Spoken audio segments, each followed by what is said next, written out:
Next is problem number 7. The triangle has an area of 9.92 square centimeters and its perimeter is 15 cm. Find the distance from the point of intersection of its angle bisectors to one side of the triangle. Now, nabanggit dito yung point of intersection of its angle bisector. So, anong property ba ng triangle ang tinutukoy natin doon?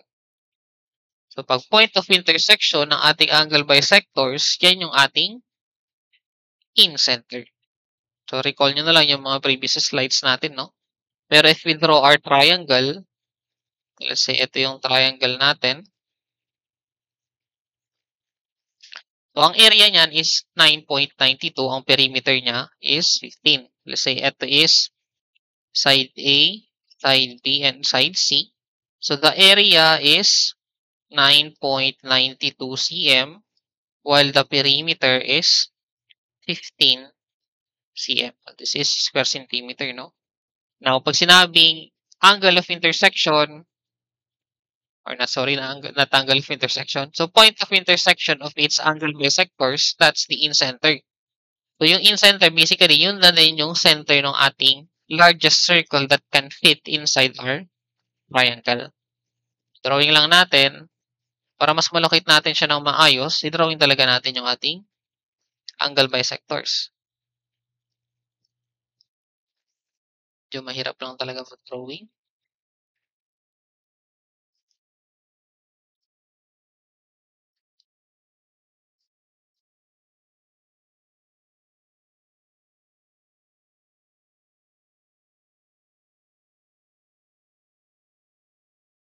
Ngayong point na to, ito yung ating in-center. So, pwede tayong mag-drawing ng largest possible circle. So, ito yung challenge pa na isa dito, no?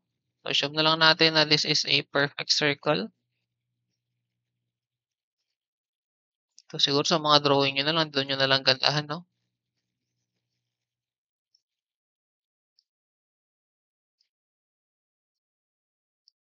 Let's say, ito yung ating largest possible circle that can fit inside our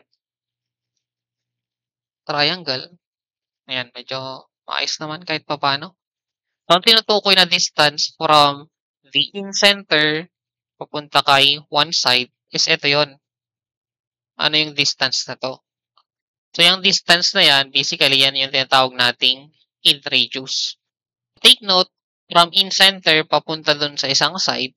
So, yung isang side na yun, basically, yun yung point ng circle natin kung saan nagtatouch dun sa ating triangle. So, this is our in radius.